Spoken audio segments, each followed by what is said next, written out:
It's never we decide to put a race.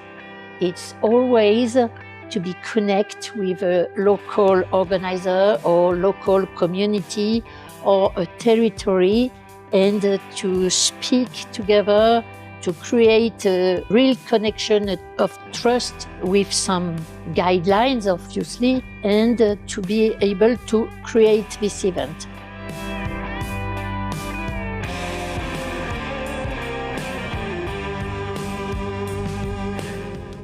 Welcome to Long Run Labs, a weekly podcast from the team behind For the Long Run, telling the stories of those running the outdoor industry where endurance and entrepreneurship meet. This episode of Long Run Labs is brought to you by Beehiiv, the email platform we've trusted for over 2 years to send our weekly newsletter. They just keep getting better, now with a brand new and no-code website builder and an ad network that helps you earn while you write. It's never been easier to grow your audience and also your revenue. The best part? You get a free 30-day trial and 20% off your first 3 months just for being a listener. Whether you're starting from scratch or ready to level up, this platform has your back, just like it has ours. Check out the link in the show notes to grab your discount and start building.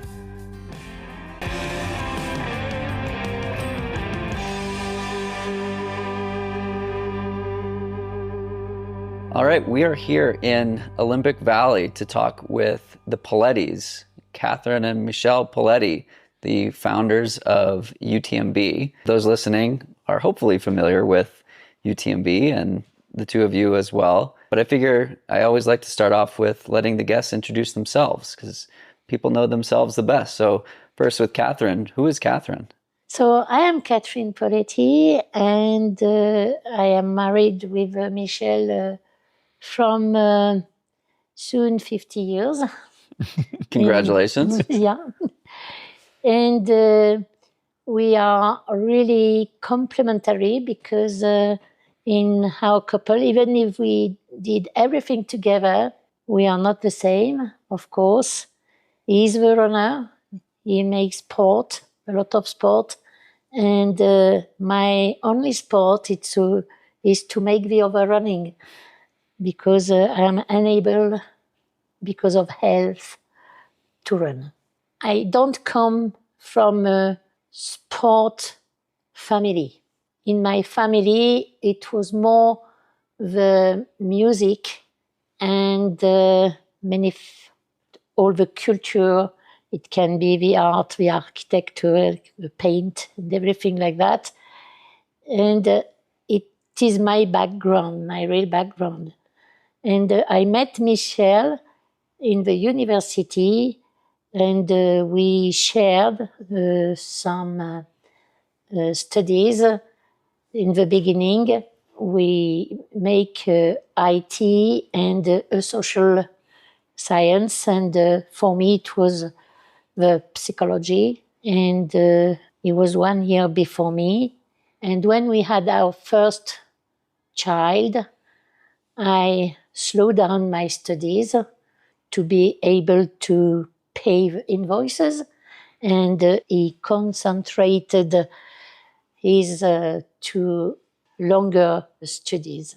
And then at a moment, for many reasons, personal reasons, because he didn't want to live in a big town, we changed completely our way, and we leave IT studies and to go living in Chamonix with our new baby. And at this moment, we were looking for what we could do in Chamonix as to pay the invoice. And we choose to open a music store at this moment because I have this background of the music. And step by step, we open also a video club to be able to see many films. And we had the first micro computer, and we beginning to come back to what we studied. And at this moment, we had this store during 20 years. And with Michel, about 15 years after beginning the store, we began an IT company to create software And that's the case. After some years, I was not really comfortable in this company, so I stopped it. And it's then that was the start and the spark to begin the UTMB, because at this moment, there were some other races around the Mont Blanc, different shape of races.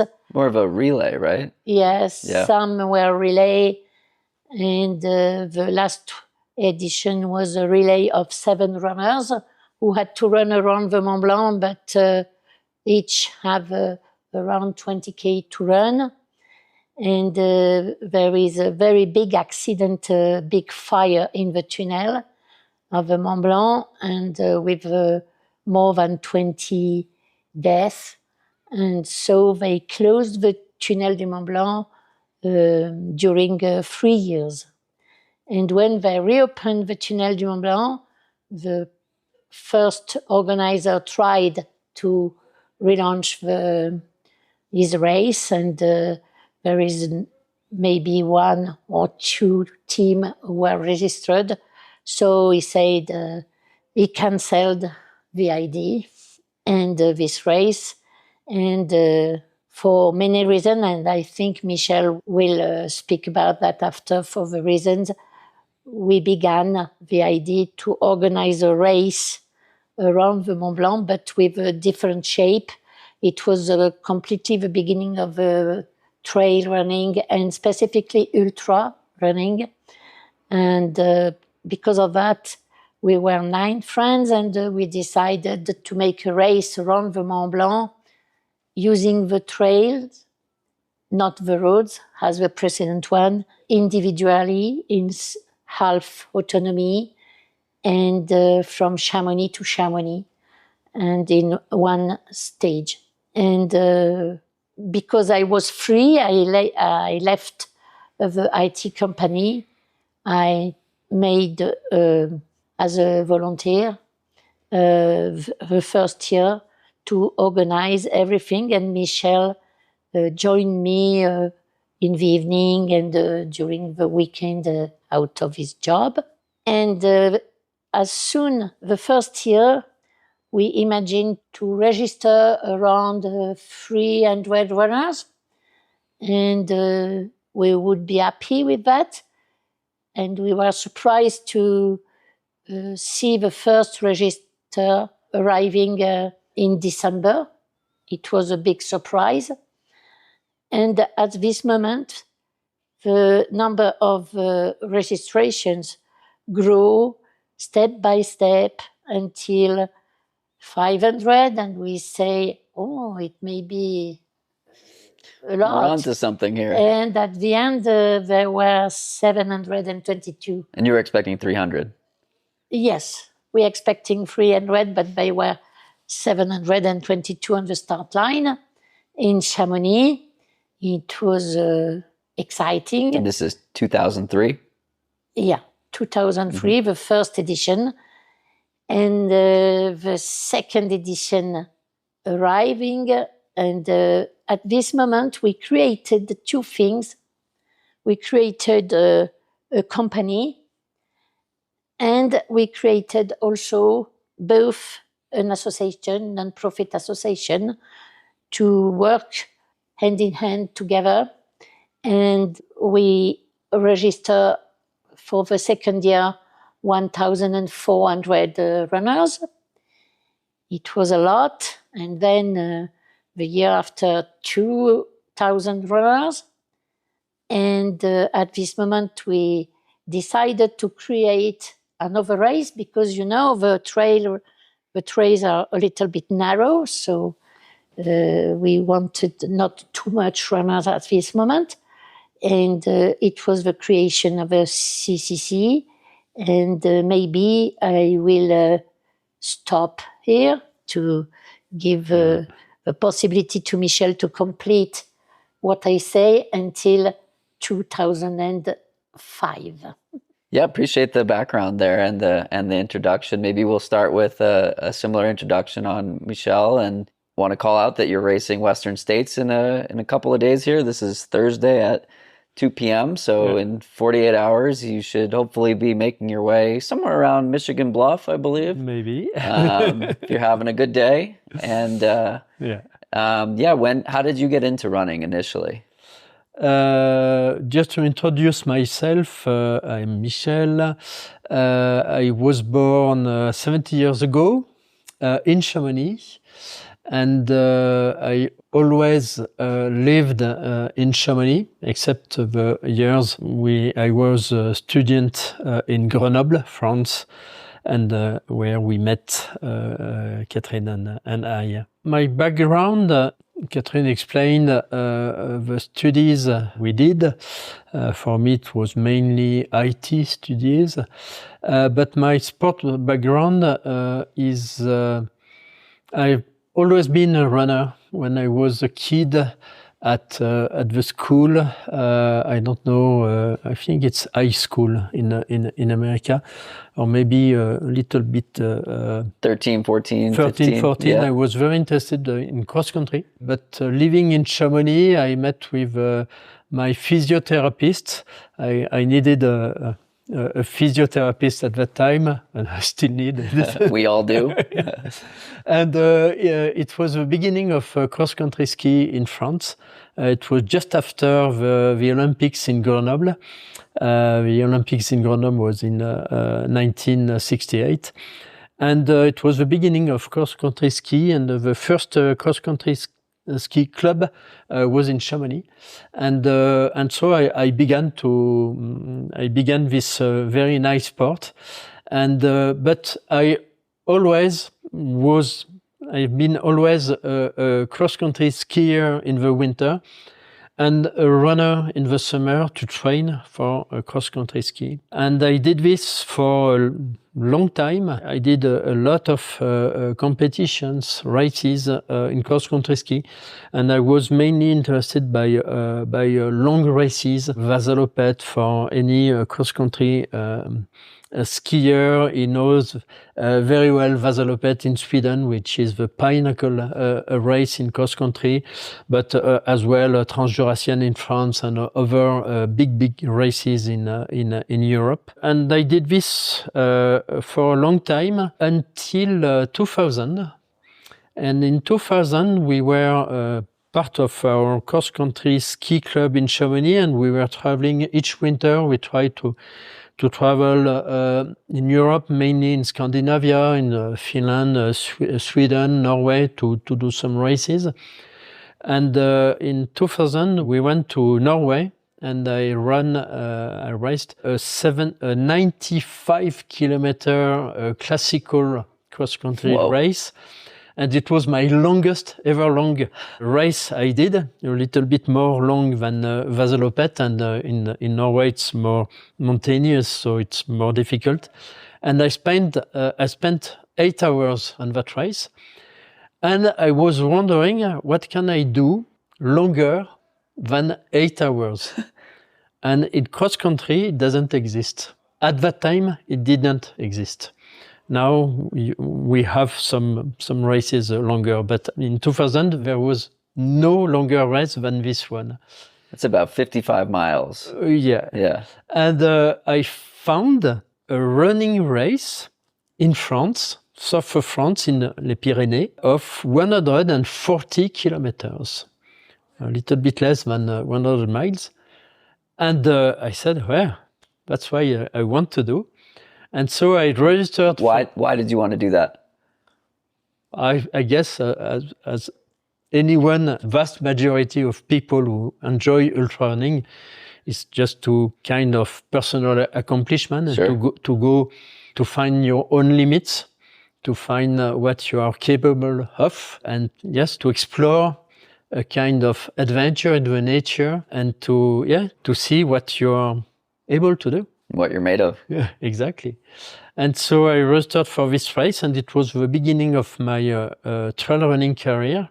Even if I already raced shorter races before, it was the real switch of becoming a trail runner and keeping cross-country ski just to train for trail running in the summer.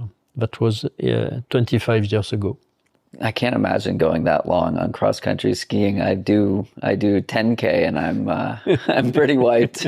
So that's impressive. And the transition to doing the 140K trail run makes sense. We all have that itch of, okay, I did that. Can I go longer? Can I explore? Can I find my limit?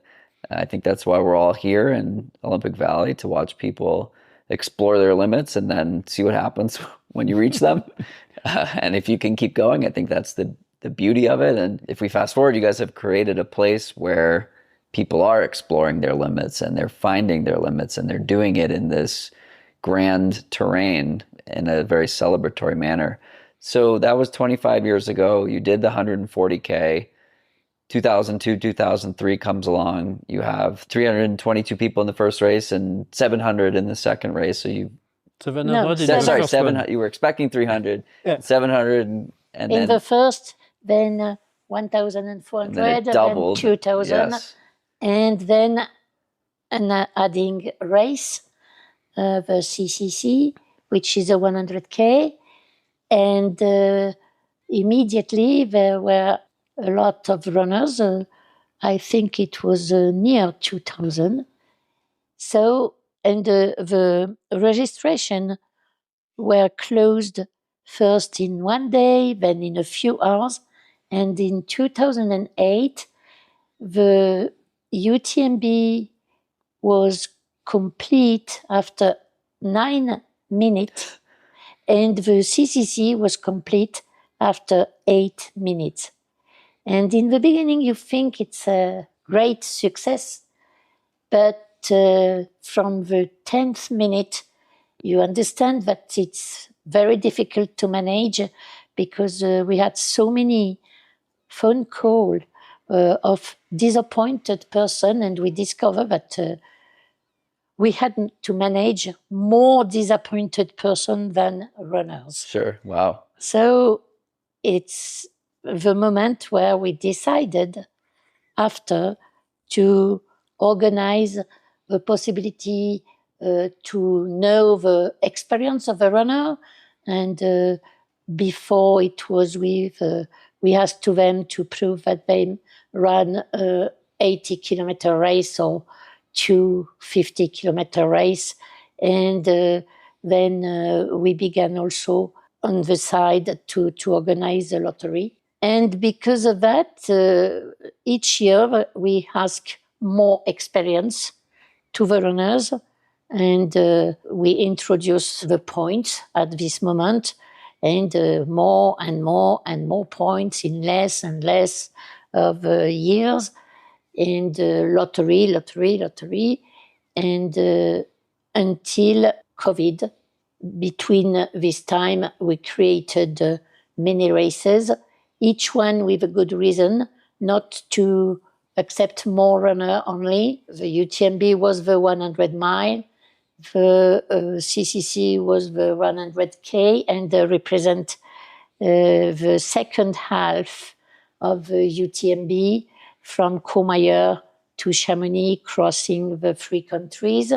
And after we decided to have the TDS to be able to go and to satisfy the communes of the Savoie, like Bourg-Saint-Maurice, and it's on the other side of the Mont Blanc than the CCC.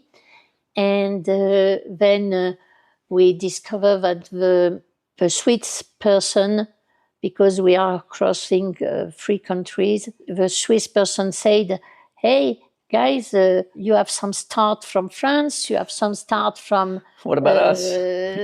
From Italy, and we need a start." So it was Who is it that says something like that from Switzerland? Is it a federal government? Is it a tour? No, it's the organizer of Locals. Locals. The locals, they say, we want a start. The locals were the volunteers also in the association, because the association have 3 co-presidents one French, one Italian, and one Swiss. And so they asked to have a start. Reasonable. So we did it from Orsières, near Champellac, and it was the OCC. And then a 50K. And then we discovered that the local were a little bit upset because it was more and more difficult for them to welcome the race, but to be able to run the race. So we decided to create the MCC from Martigny to Chamonix for the locals with the same details, to take care of the details than the other races, a real race where they have all the priority to be able to register. And it was also the possibility to provide some bib to the partners. And to the volunteers. No, but the volunteers, the locals, and the partners have a priority on this race. And then we took care also. We had some races for the kids from 3 years old to 14 years old, and just for fun. And they don't need to pay a registration. All of them have the bib number 1. So it's just for fun, but from 3 to 14. And we had a problem between 14 and 20 because the French Federation avoid the person less 20 to run more than 15K. So we created the YCC for the youth, and from 15 to 23 to be able to have some runners. And after some years ago, the old person say, "Hey, you are cool, but there is no short race for the old person." So it was the start of the ETC, the Experience Courmayeur Chamonix. Experience Trail Courmayeur. Experience Trail Courmayeur. Thank you. And so now we have all these 8 races, and we, for the UTMB Mont Blanc, about the sport part, about the races, it's over. It's enough. And there is a second part, which is very important from the beginning, is when we use the event and the race to create connection between the people and between the nature, nature, and the people between themselves. And for that, we need to make some very important values, fundamental values to exist, and to take care for the nature, of course. I think one of the most important of these values is the respect, to possibility to respect the other one, to respect yourself, to respect the nature, to respect everything. I think it's one value we look a lot about. And we began also to think to many other things, because with the association, in the association, we open many commissions, like Environment Commission, like Solidarity Commission, like Volunteer Commission also, and Course Commission. And for this one, they take care of a race which is an alien. It's not really a trail running, but it is how we take care about the adventure in the big nature. It's the PTL. PTL is really also, that means a petite trotte à Léon. It's like a small trot. A small trot. Small walk. Small walk at Léon, because Léon was the Swiss person who... But it's a very long trot. And it's a very long... But we didn't want to go more and more and more. I think sometime it was a good thing to have a little bit of humor, to make seriously everything, but... what is it, 250 miles? 400K? 300 kilometers. Yep. For a little bit trot. less than 200 miles, but with a lot of evaluation. And what's the time cutoff on that one? How long do you have? More or less 1 week. 1 week. So that's what's happening. Yeah. The duration of it, people are out there exploring, and I've never been to Chamonix, but I've seen plenty of video, and I can only imagine the adventure of exploring for a week. Yes, and PTL is not really a trail running race. You have to understand PTL as an adventure race in mountain, and so it seems that less than now you are used to have 200 or more, 200 more than 200 miles races here in the US. But PTL is very special because it's really a mountain adventure and more than trail running. So there was a lot of initial growth and success between year 1 and year 2. It doubled by year 2 and year 3 at another 30% growth. That was in 2003. We saw crazy growth in 2010s in trail running, and here we are in the next decade, and it's exploding post-COVID. You've been at this from a race organizer standpoint for a long time. Did you see this coming, what we're experiencing coming out of COVID, and people wanting to test their limits more than ever before and be connected to this community and more importantly, perhaps to nature? It should be interesting to have the numbers before COVID and after COVID, because from our perspective, the growth of trail running has been very, very fast. Also, during the first year in France, the big boom of trail running in France was early 90s, and then in the 2000 years, and in the 2010 years, the growth was continued at a very high level. And after COVID, it continues also at a very high level. And I'm not sure that post-COVID, the growth is faster than before COVID. Trail running is growing. We have seen for the last 25 years, we have seen every year trail running growing up very quickly. It's not begun at the same moment.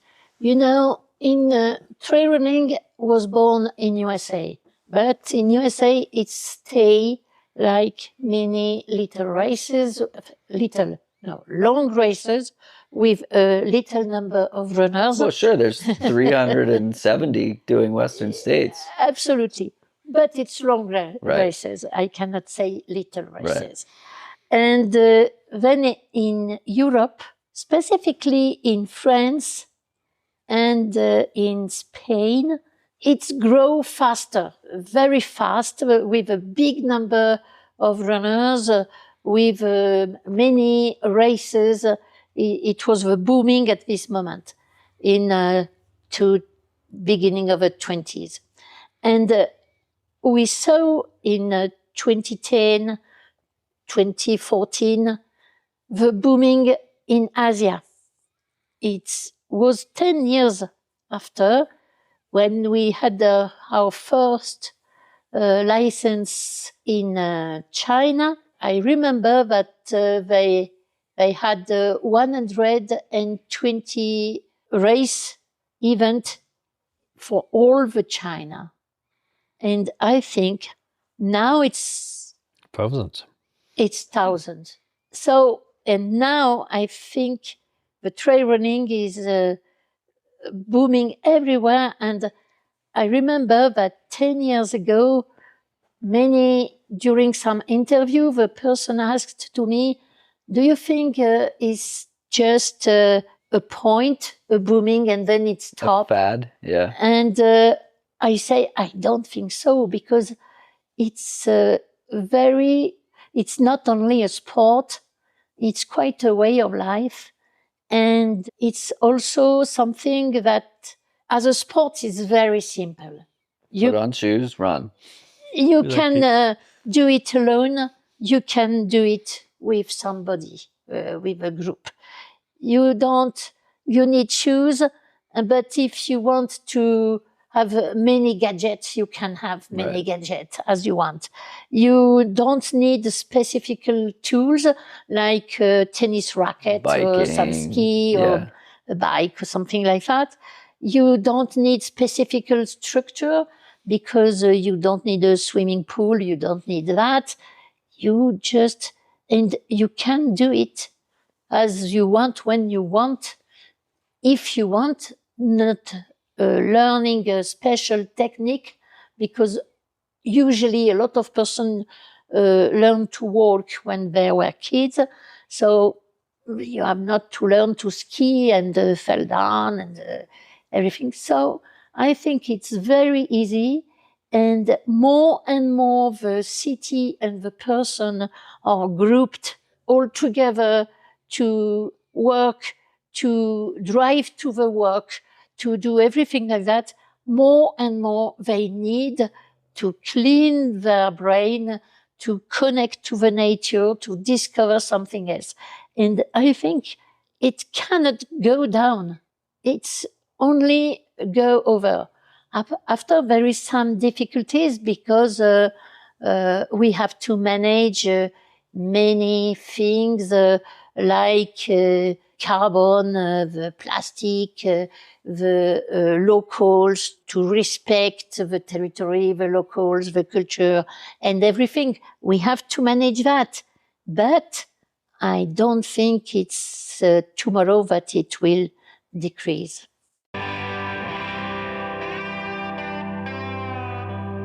Want more from the For the Long Run team? Our newsletter is your all-access pass to exclusive discounts from brand partners, exciting event updates, and handpicked videos and content from the For the Long Run team.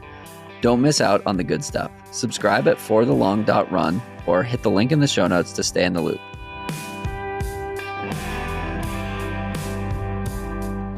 This episode is brought to you by Superfiliate, the affiliate platform I've been recommending for years. Look, I've worked with just about every affiliate platform out there, from both on the brand side and on the creator or partner side, and Superfiliate is hands down the easiest one I've ever used. From setup to tracking to payouts, it just works. No clunky dashboards, no confusing workflows, just clean, simple tools that help you drive results. If you're a brand looking to scale partnerships, Superfiliate makes it so easy to launch and grow your affiliate program. And most importantly, get buy-in and action from your partners. Take it from me. Empower your customers and creators with co-branded landing pages with their own user-generated content. Provide cash and store credit rewards, gifts, and much more. If you're tired of overcomplicated and unnecessarily expensive platforms, do yourself a favor and check out superfiliate.com. That's superfiliate.com and tell them I sent you. I'm happy to make a connection as well. So there's been tremendous growth over the years, as you've talked about, and I agree that it's continuing to go up and it's not going anywhere. Along the way, Ironman became involved in 2021, if I recall. What was it about bringing them on board that continued to push UTMB and trail running in the right direction, that continued to expand and enable more people to experience UTMB races and just trail running globally? Because I think there was a little pushback and hesitation initially, and as the years have gone on, it's working, or it's sending it in the right direction. Maybe just before to answer the question, we started to think international in 2012, 2013. It was the time where not only us, but people in Europe also were thinking to the first international circuits. And we started an initiative in 2012, in 2013, with Ultra Trail World Tour. It was the first gathering of ultra running races all around the globe, and it was an initiative from Catherine and me with other friends from France to try this. And Ultra Trail World Tour was a very nice experience, but we saw the limits of the model. It was, just to be honest, transparent, it was not sustainable. On a financial point of view, it was not sustainable. It was very nice. We had very good moment traveling the world to meet with the other race directors, but it was not sustainable. And that's why we were thinking, and we took the opportunity of the COVID year, because everything stopped in 2020. We took the opportunity to rethink our model. And that's when we imagine what is now UTMB World Series. And to come back to your question, why Ironman? Because we saw in the year before they bought UTA in Australia, Ultra Trail Australia. They bought it in 2017. The year after, they bought Tarawera in New Zealand. And we saw that they were very interested in the trail running. And we began to talk with them, and we saw that they were interested to be part of the trail running, but following the rules of the trail running, not bringing other rules, other way of organizing the sport. They were very humble to say, okay, we would like to work with you, and together with you, UTMB, we would like to grow up the sport in the way you did in the years before. And that's why we accepted, and we thought that it was a good way, because just alone to develop an international circuit, we saw with Ultra Trail World Tour that it was very difficult to do.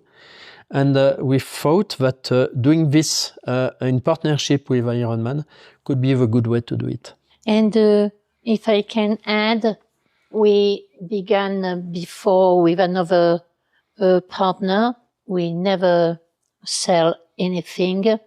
We just open and enlarge the capital of the company. And we kept the majority for the family. It was really important and absolutely necessary for us to keep the control of the development. So we kept the majority, and we organized this possibility to develop the trail running globally on each continent. And to be clear, we adapt when we decide to have a race somewhere. It's never we decide to put a race. It's always to be connect with a local organizer or local community or a territory, and to speak together, to create a real connection of trust, and with some guidelines obviously, and to be able to create this event. But the event is always locally managed by a local, and what is the same thing on all the UTMB World Series of the sporting rules, like the rules, the penalties, to be the same penalties everywhere, so the same, yes, kind of safety, or we are looking to be the same thing about that, the sport rules, and about the kind of the organization and the ambience. It's important for us that it is a local thing, and to respect the culture, and to offer to the runner to discover many other culture. It's because of that, I say in the beginning, our job is to connect the people with the people, and the people with the nature. But, and to find in a world who actually is really in a bad health, something where the person discover that they can be happy.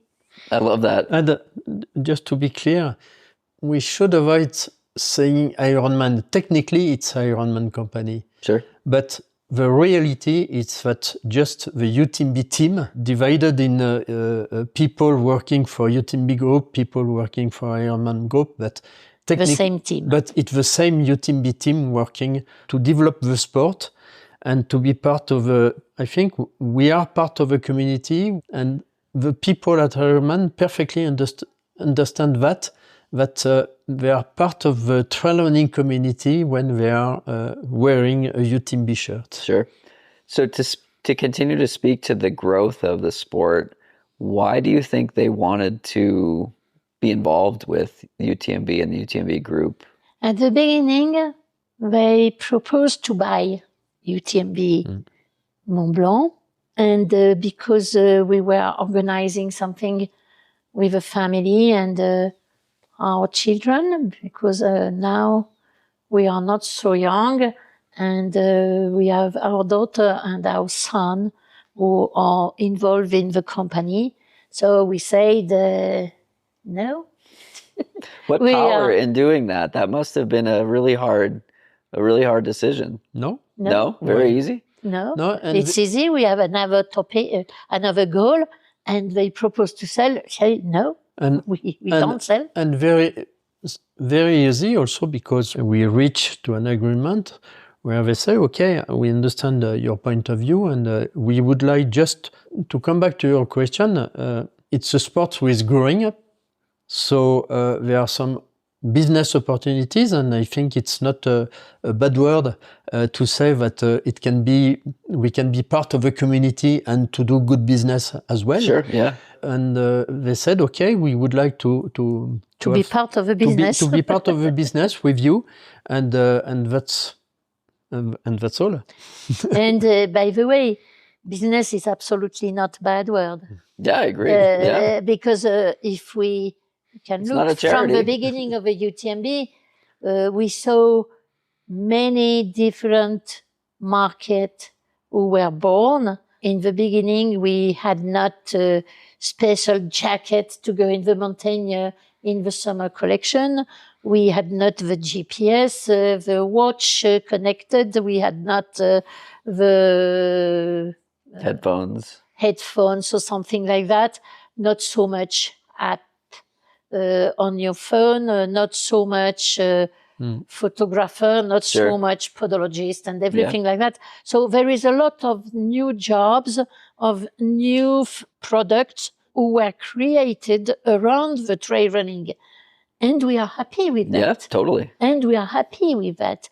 And we are happy also with the diversity. We know that there are many circuits now. Why not? I think the runners, they have the choice, and we develop the races in the circuit. Now with a new goal, it's when we have a community of runners, if we provide them, if we offer them to have a UTMB experience near where they live, they travel a little bit less. Yeah. It's easy, and it's opening to a largest community, and that's a good thing. I agree. I want to ask a follow-up question on the business side of it. So a lot of the conversations that we've had so far at TrailCon and during here at Western States Week is talking about the outside capital that's coming into running, because people at large Fortune 100 brands are realizing that, hey, runners are similar to people who are watching golf and tennis and those types of sports, and they're spending money. They're on average a little bit more affluent. And so brands are noticing, and they want to sell their cars and things like that, expensive watches, to those types of people too. So we're seeing races here in the US that have initially worked with small brands now being outbid by larger brands. So these challenger brands are having a hard time due to all the outside money coming in. So you two are the perfect people to ask, because you've done it essentially. How do we grow the sport by bringing money in while maintaining the integrity of community, right? This is what you've done. You've been doing it for the last 20 years. How do we keep doing that while also bringing out more money in? Because that's how the prize purses grow. That's how professionals can make a living. So it's not to say money is bad. No. The wrong money might be bad. But how do we do that? But the problem with the money is not the money itself. It's what you do with the money. And if you act with your heart, with what you feel deeply, I think it's okay. The problem all the time, we have these values. They didn't change. We are absolutely sure that it's necessary. Of course, there are some persons who don't agree with us, because when you have values and when you develop a business, you are obliged to make a choice, many choices. And if you make a choice, some will like it, some won't like it. There is some person who don't agree with the choice and they do something else. It's because of that we are really, we accept and we like the diversity. And after the runners, they go where they want. But UTMB World Series have some rules, some way to progress. It's not the same than Golden Trail Series, for example. And I don't say that Golden Trail Series are bad and we are good. I say, I think we are good and they are who they are. And it's different and we accept the difference. But to come back to your question, I think we can take the example of Patagonia. Patagonia is the perfect brand. I don't say that the other brands are not doing good things, sure. But Patagonia is just a very, very good example of a brand where the founder really had a vision of what he wanted to do for the good of the planet and for the good of the people. And to stick with these values is the best way to do a good business. And so, to answer your question, it's not because there is more money now in the trail running world that we cannot stick with the original values of our sport, which are related with the community, related with the nature, respect of the community, respect of the nature, respect of the people. And that's the best way to do a good business.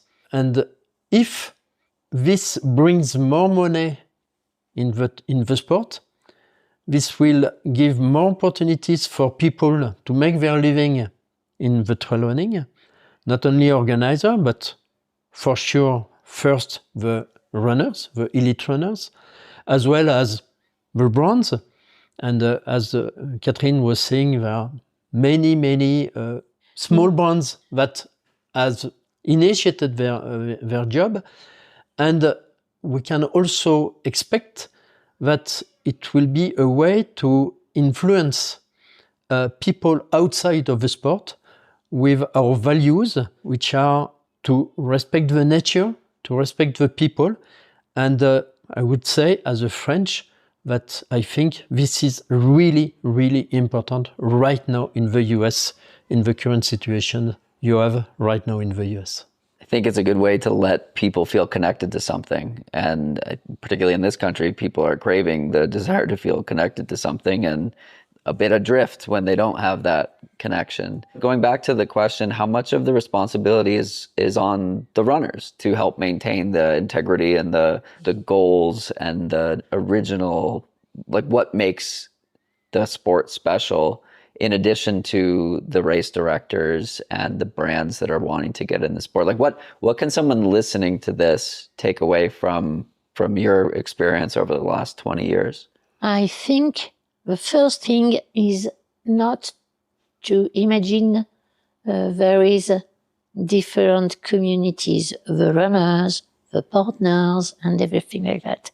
I think when you are an event, it's a big community with many different persons who are the runners, but also the organizations, the partners, the media, the volunteers, the locals, the elected person, and everybody together need to be able to live together.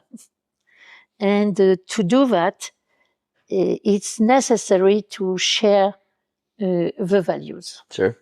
I was thinking, I am a runner and I am a race organizer. I'm volunteering also on other events. And so that it comes, we are just part of the same community. And each one has a role to do.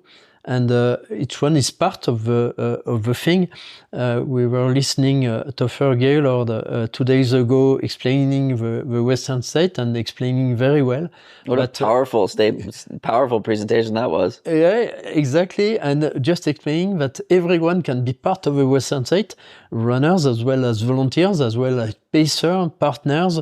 And it's the same for us. It's the same for all the things in the trail running. It's just a great community. And each one is on a role, but it's not runners against organizers, Sure. just all together. Yeah. One of the things that I think is special about the UTMB experience that maybe there are race organizers or people who organize races that are listening to this, it's the festival atmosphere. It's the entertainment background. There's always music playing. Like, what are your top tips for someone who's wanting to create an amazing event? In the beginning, the first year there was no music. There was a race, a technical race. And I gave a start as soon as they all were gone. I was alone. So you turn the music on. I was quite alone, and I say, wow, and now I get it. what happened? So, and it worked. So the next year, I say, it's impossible to do the same thing.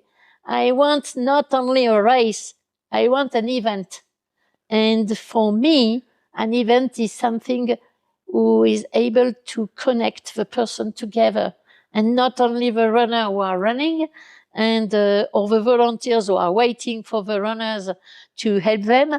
And I wanted to create like a big party, maybe, with I don't know the word in English. In France, we say théâtralisation. I don't know, like, you create an experience, an ambience and something like that. So because of that, we chose a music for the start to make something with emotion. And it was the beginning. And this beginning was really a success at the end. And we continue to enlarge. And at this moment, because I was not a runner, I looked for the image, I looked for the music. With the music, I contacted some friend of mine to create some video, film, 45 minutes or something like that. And I remember that with Michel, when we managed the company, we were the two of us, and they say, you spend too much money in the communication. And I say, no, I need absolutely it for the legacy. And because of that, we had some very beautiful films, and we developed this side of the UTMB experience, which is not only a sport, but something you can share with image, with music. Then after with UTMB Live, like that, you are able to share the race with your relevance and with all your friends. And it's a possibility for the volunteers and everybody to follow the race.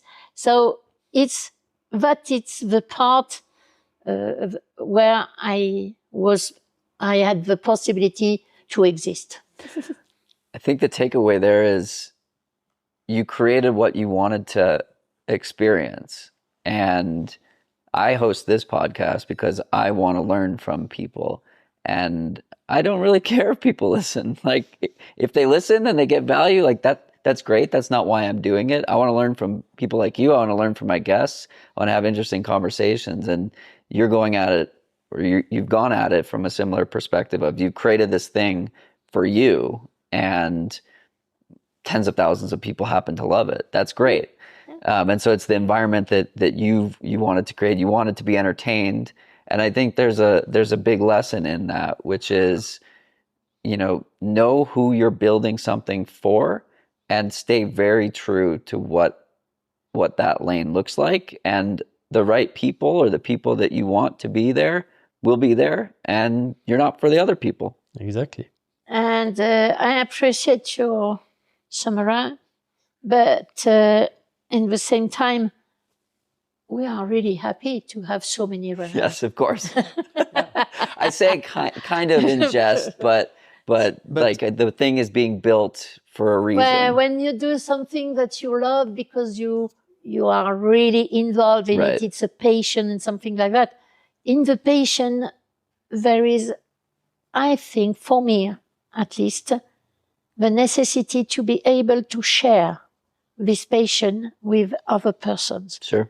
So it's because of that we worked a lot. Okay, we had a very good start, a little spark of luck to be at the good moment and the good place with a good idea and something like that.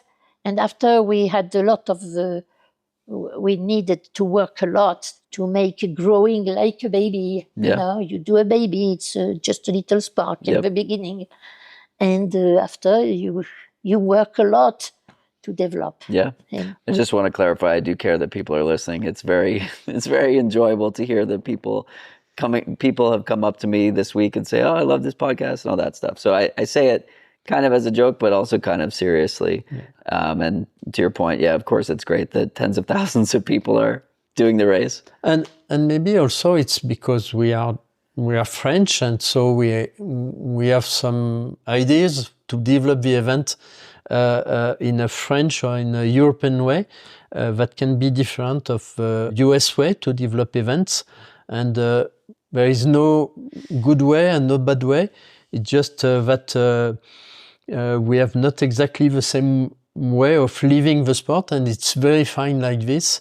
What I do love in the trail running is that it can be the same sport with a complete cultural differences between Asia, Europe, America, and it's very fine. And I enjoy a lot when I am able to travel and to experience different things in different cultures. I love that. I think we may have time for just one more question of mine, but is there anything that you wanted to share in particular today, or any topics that we didn't get to cover before I ask my last question? Yes, I think now the world is in a big mess, and I really think it's more important to be able to connect these people with some positive thinking, and it's important. It's for me one way to take care of a planet, to take care of a person, to keep this connection, and to be able to reborn and the world now. Absolutely. One of did you? No, it's just perfect. It's just perfect. There are many things that I also wanted to... It's not so often you say... We got it on video. It's perfect. It's on video. It's on video, and there are 3 mics and 1 spectator. Yes, but we are different, but by the way... Perfect. Near 50 years of wedding. Yes. Congratulations on that. So there's going to be another conversation. So there are a lot of things that I wanted to talk about today, but there's going to be another conversation happening on a podcast with one of your colleagues called Where the Climate Things Are, to talk about the environmental aspect and the changes that have been made recently on sustainability and the localization and the 30% benefit in the lottery. So I assume by the time this episode comes out, that one will be out already. So go check out Addy on where the climate things are to learn more about that side of things. And my last question is on a much lighter note. Michel, what are you looking forward to most about Saturday and race day? Maybe not such a light question. No. It's a good question. As I said at the beginning, I turned 70 this year. And it is a very special year for me and a very special moment to be lucky to be part of the Western State 25. For sure, for the last time, to try to finish in 30 hours, because this race is just amazing, and this race is very challenging, because 100 miles in less than 30 hours, it's not easy, really not easy. And so it's a big challenge for me, and we'll see that not on Saturday, but on Sunday morning. And I give him a good vibes.